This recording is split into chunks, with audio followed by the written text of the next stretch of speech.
Noah Klein is downtown right now. And Noah, what are you seeing out there tonight?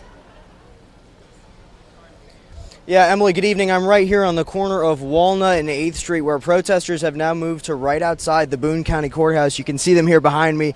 If I had to guess, I'd say about 200 people have gathered here. And I want to emphasize for our audience that every single thing I've seen here tonight has been completely peaceful. We were on Broadway earlier, and the protesters actually shut down the intersection on all four directions. It was a moment of solidarity, actually, right after that, when 3 CPD officers took a knee with the entire group.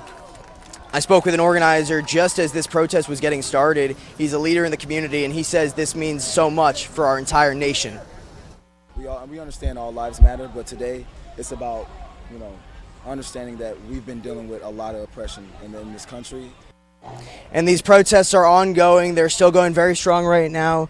People are speaking up here, right here on the columns outside of the courthouse, asking people, what are you going to do after this? What are the next steps for our community? And of course, as the protests continue, we'll continue to update you online, on Twitter, and of course tomorrow on KOMU 8 News Today.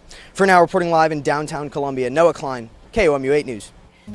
That breaking news comes from the governor's office. Governor Mike Parson is declaring a state of emergency for Missouri and activating the National Guard. Good evening. I'm Noah Klein. Thanks so much for joining us.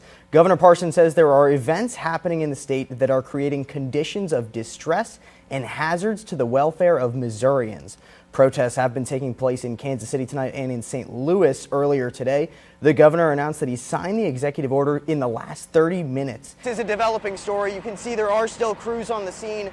Right now you can see the roof of this condo building is obviously destroyed. It looks like the flames, though, have been put out. You can see there's still a ladder working, and there were firefighters going into the building. And like I said, this story is developing.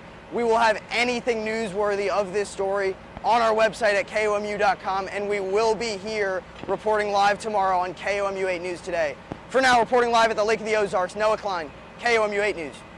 Okay, thanks, Noah. Tim throws a brick at the post office door. We talked to the employee left picking up the pieces.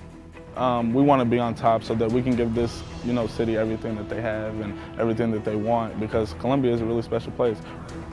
We sit down with a group of Columbia teenagers about their journey from entrepreneurs to protest organizers. It gives a really personal connection that maybe we weren't even able to do when we were doing live performances. And a ballet lets the show go on, well, online. KOMU 8 News at 6 starts now. Coverage you can count on. KOMU 8 News starts now. A visit to the post office turned violent after an employee says a man threw a brick at the door. Good evening, everyone. I'm Noah Klein. Thanks so much for joining us. It happened in Columbia at the post office on Walnut Street. KOMU 8's Isabella Ladon is at the post office now. And Isabella, you were there not too much later than when it happened. What do we know?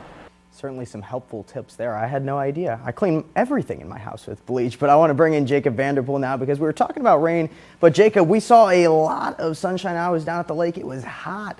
What can we expect coming up? Okay, from lakes to rivers here. The Missouri River could reach moderate flood stage this weekend. And Matt, I know I saw your tweets earlier. We're expecting some flooding. It comes, most summers. I saw it last summer. Where is the flooding going to be the worst? Yeah, no, and we actually gave you the first alert to this flooding